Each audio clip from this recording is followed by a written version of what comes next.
I am here holding the hope for you until you can hold it for yourself. Welcome to From Heartache to Healing and Hope with your host, Bernadette Winters-Bell, LMSW.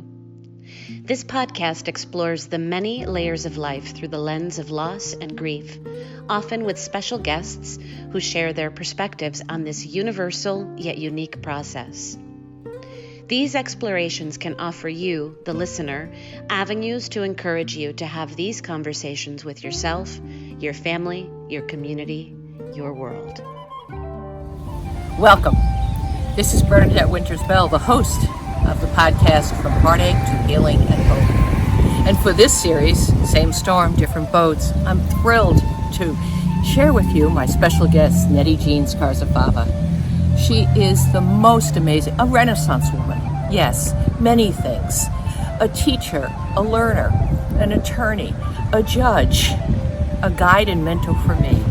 And so this wonderful, really spiritual, energetic woman has so much to share about what this journey during this pandemic has been for her growth and her gains and what she's learned anew. I think you're going to be fascinated by it. Can't wait to see you there. I'm holding the hope for you until you can hold it for yourself. I'd love to welcome my very special guest, Nettie Jean Scarzafava. And in this series of the podcast titled Same Storm, Different Boats, we're talking about how the pandemic has affected all different kinds of people. How they've changed, evolved, struggled, grown. How has it been for them? So Nettie Jean, welcome. Thank you, Bernadette. It's great to be here, and it's great to see that fireplace giving light. So I understood that after World War I, when people met up after the war, they would ask, how was your war? Because people had all different experiences. So I'm asking, how is your pandemic going? Oh, wow. So a gift and a burden, all packaged in the same little gift. I feel great joy in having this time to make choices just on the moment, be present in the moment. And that's because I haven't been scheduling, and I love that. I also love gardening and roasting tomatoes. And so in many ways, for me, I have felt that joy. Right alongside that, with equal power, stands that burden of knowing how many are suffering. And that suffering is intense. It's as intense as the joy I feel every moment I'm alive. And that, to me, is just like, wow, how can they both be together? And isn't that the question, of course, how to balance holding both when they feel of equal weight? Yes. And of course, at times one is more heavy or present than the other. But how do you find, what helps you to hold both? What helps me to hold both maybe is the vision of a seesaw as a child. Mm-hmm. And standing 1 foot on one side of the balance of it and 1 foot on the other. And feeling that, absolutely feeling that in my body. How do I balance this moment that I'm in with Bernadette right now? As you're saying that, I'm remembering on a seesaw, you would go down and bend your knees. Yes. So you had to be flexible. Very flexible. And then to push yourself back up on the seesaw. So it was coming down, and you wanted to soften the blow. And then bend your legs and then push yourself back up. That's a great image. And you really had to feel it in your body. And so I'm feeling that this time is a time of us embodying ourselves. And that can only happen when we're in the presence of the moment. Right. The other image that has come to me, because I live on a beautiful body of water, the stand-up paddleboard, and how that stand-up paddleboard is balanced in that same way. There's a feeling of it, that you have to feel the waters and how that's related to the winds and how that is related to the weight of your body and how you're going to move the next arm and the next movement in order to propel it forward or to hold it more in status in order not to be knocked down by the wave. Right. Do you find it hard to be in the moment and to balance all the other things you need to stay upright and afloat? I'm finding it so much easier to stay balanced in my head. I think the more we try to do that, the more we push it, the more it's harder. But when we if we just say, okay, I'm going to go stay out on the paddleboard and stay and pay attention to things, but be present, like you said before, in my body, it becomes easier. Yeah. And so the biggest, I guess, feeling for me right now is, I know your work is grief and loss, and I grew up in Arkansas with 4 brothers and 4 sisters, and most of my family of origin still live there where I grew up. And I haven't been in a whole year. And so not to be able to be with them. And I made 2 airline tickets. I have crafted 2 drives, and within days of making those, I've canceled them.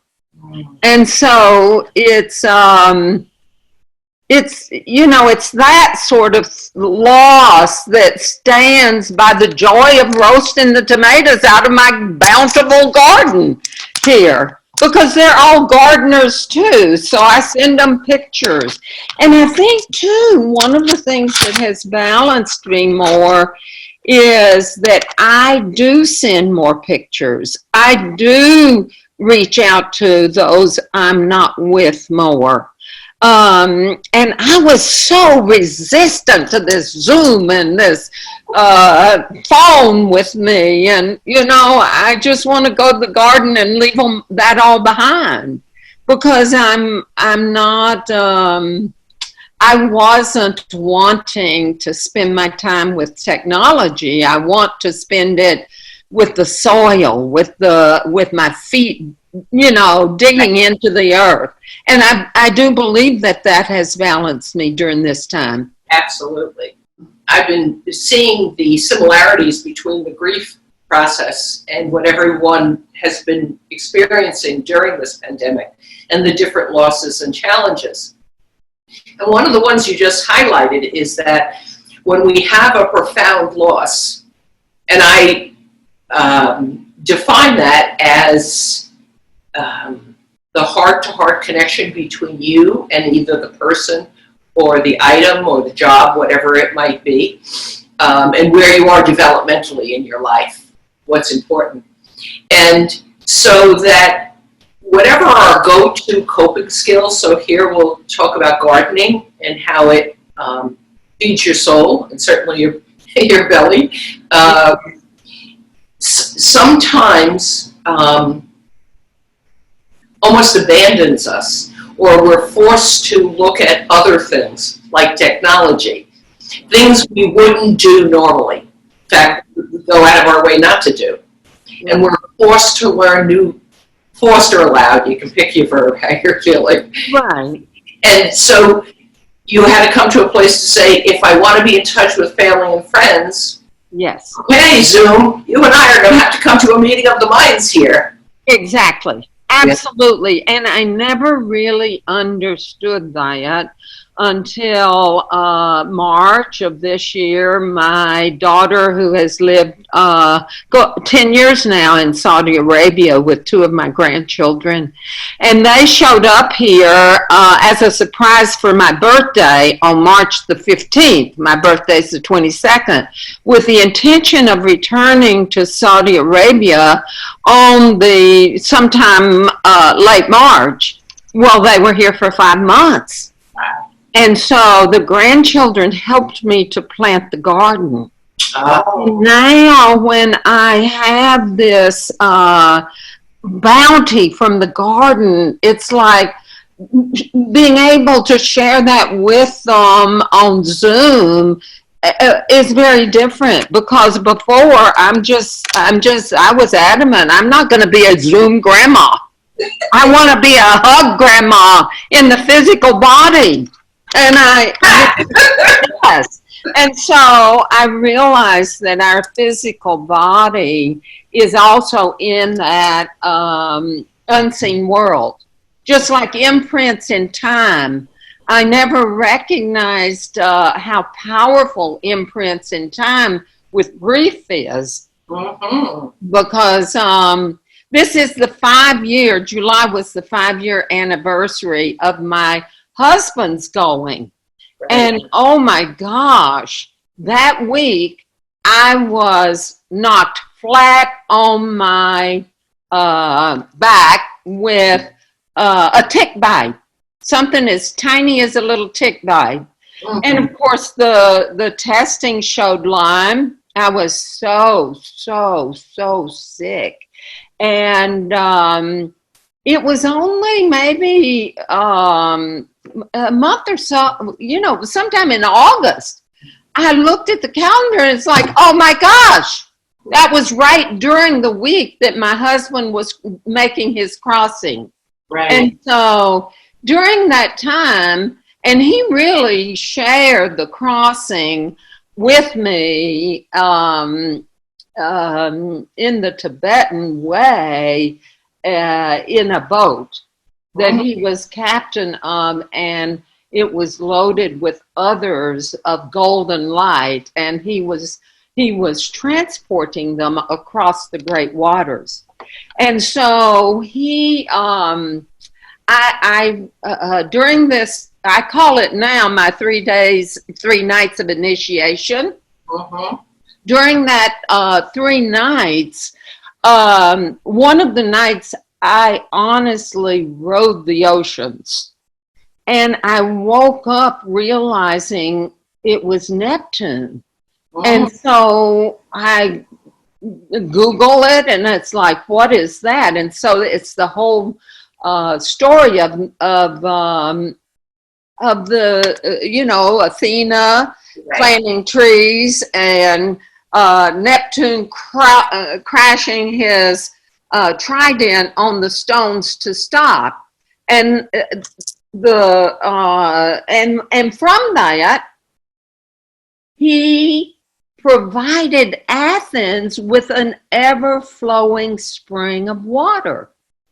And the only way I could stop in that initiation, the intensity of riding the ocean, was to crash against stones, which I just did, to stop it. So and that was a 3-night, there was just an immense growth. And so when I realized that it was the week of John's crossing 5 years later, I realized how joined we are in the implicate and explicate order still, and how much he continues to inform my work here, and I continue to ride with him in his continued work in the unseen world.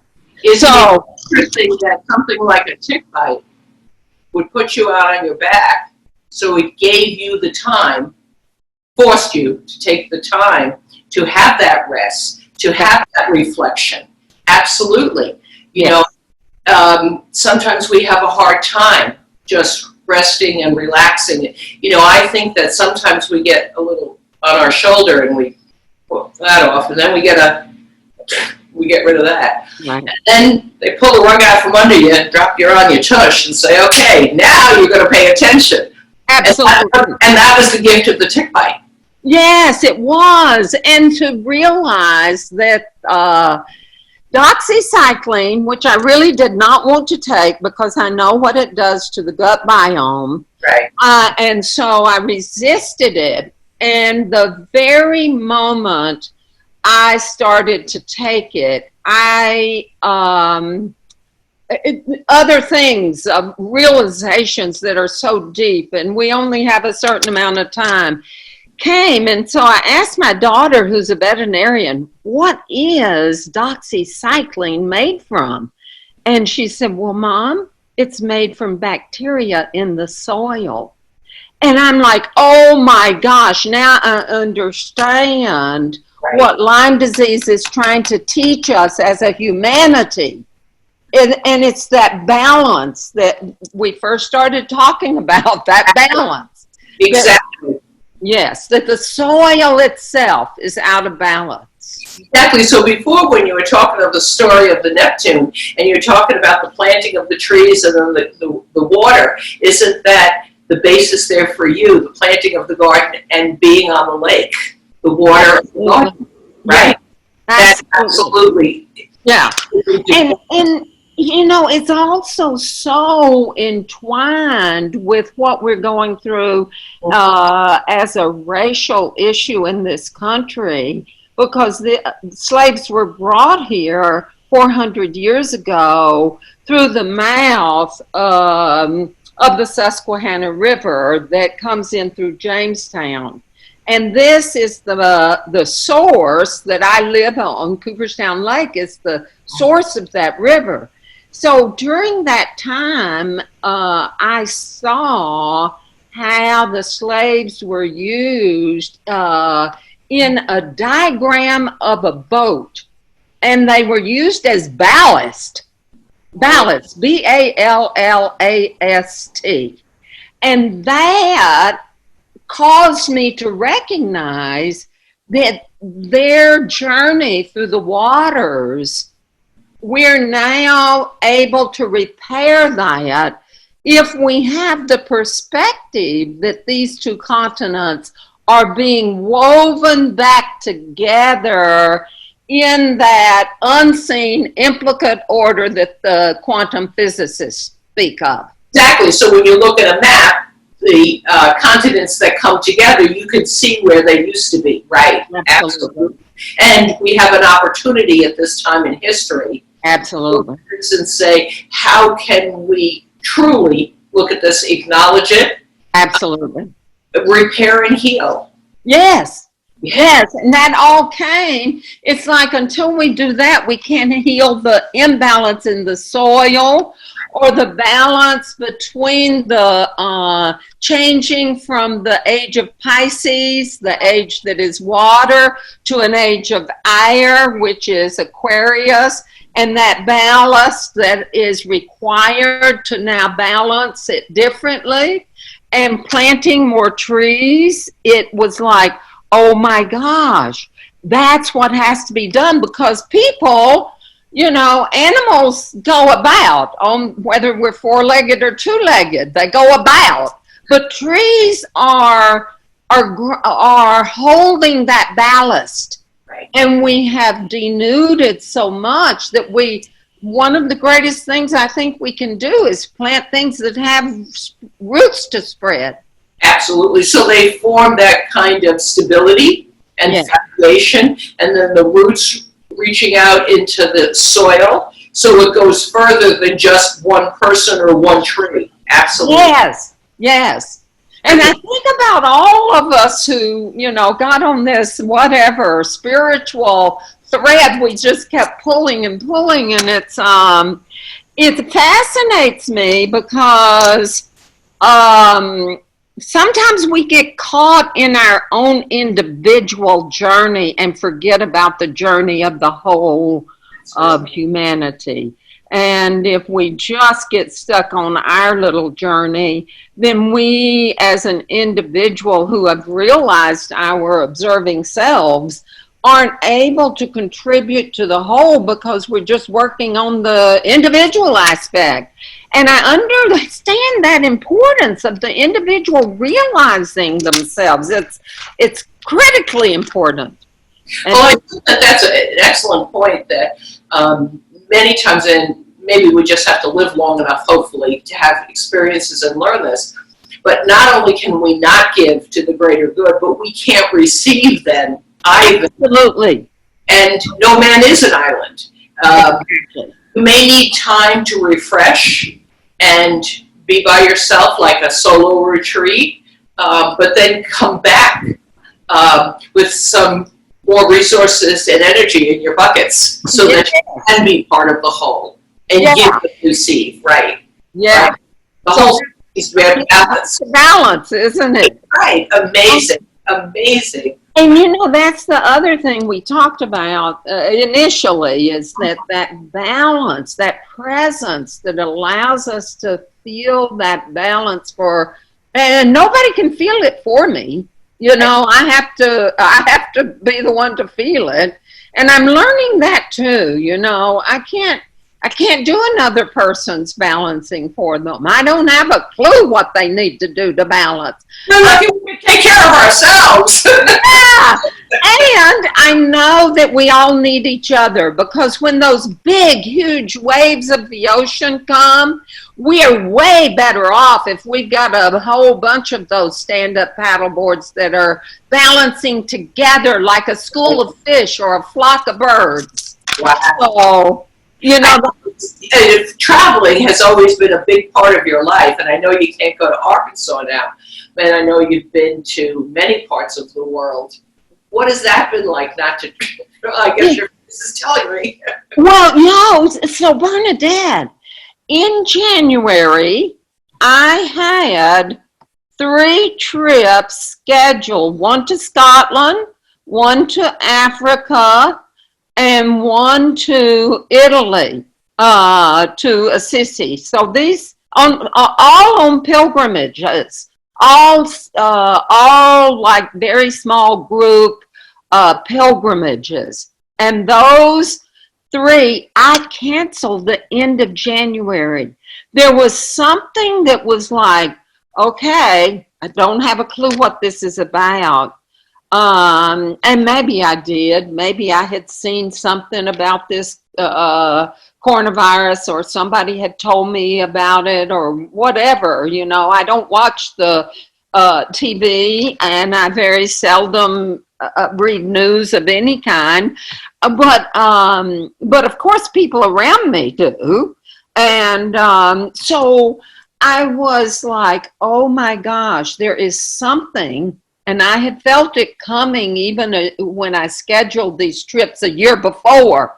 It's like there's something that's calling me to stay in one spot of soil for at least a year. Mm-hmm. And I've had to honor that. And I guess having that little bit of precursor of consciousness around it might have given me the ability to weather it easier.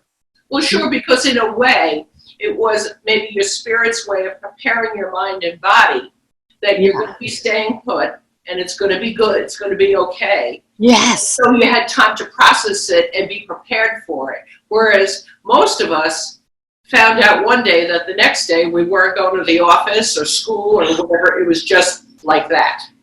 Yes. And that's the difference too, I think, in so many of my friends who have lost really important people in their life, either suddenly or had at least some indication that the potentiality was could become a probability, which I had with John, and we did so many things in that last 5 years of his life because we were both aware that there was at least one potentiality that meant he would leave this body. Right. And so I think about that, and not that we can compare one as worse than the other. It was just the experience I needed and he needed, and that we grew together through, where somebody else needs a little different point on the circle. And it's not a ladder where we get somewhere. We're always just in that circle, in that spiral, going round somehow. So all of the things that you've done in your life, I know you are an attorney and a judge and a shamanic learner and leader. So what has all of those things done to prepare you for where we are now, where you are now? Okay, so I have done a lot, and it just brings me such gratitude at almost 75 years old to be able to look at that and say, wow, good thing you did that then, right? And that I had so many mentors that were aged. In other words, they were older than I. Many that younger also. And I look at it like the ocean waves. And I have been in the wave that I'm in, always knowing that there's a big wave coming out there. And that as long as I'm present in this wave, that big one, when it comes, I'm going to be prepared for it. Just stay present now for what you're in. And then you're already prepared for it when it comes. And yeah, you might die from it, but so what? You know, we don't die anyway. Well, isn't that the truth? Of course. Right. So, yeah, so. Wonderful. So what gives you hope for the future?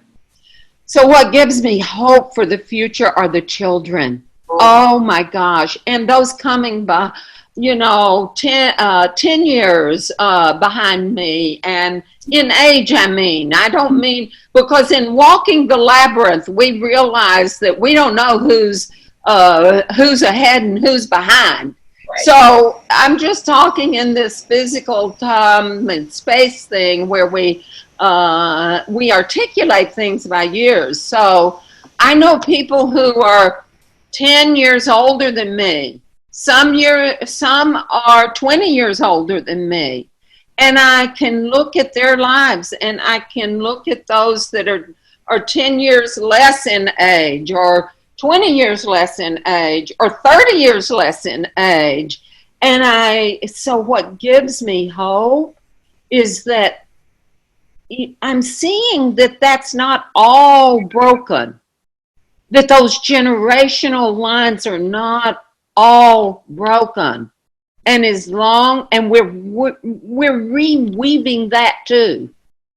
Oh, isn't that image beautiful? Weavers. I love it. I love it. Me too. I think about the world after World War I or World War II or other incident, 9/11. And when we think back to the wars and we read history, we see what the difficulties were, how they weave life back together. And until we hear individual stories, we don't know how difficult it was personally for a person, a family, a community, right?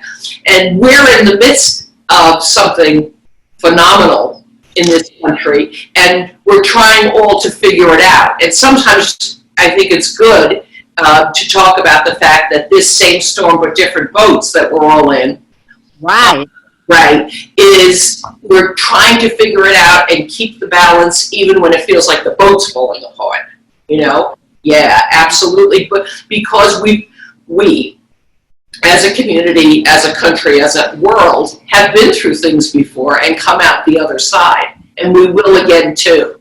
We're resilient. Yeah. Yes, we are. We are resilient. Yes. And there are so many things that give me hope about the discovery, like the movie Kiss the Ground that was just released, about how this simple thing reclaims the carbon that's in the atmosphere that's causing a lot of our disease right now, whether it be of the soil or the earth, but regenerative agriculture, and how quickly it can restore it if we follow those practices. So that gives me hope, And the other thing, Bernadette, is you mentioned how many things. I mean, I've been and studied with the shamans in Mongolia, in Argentina, in Chile, in Peru, in Ireland. It's like the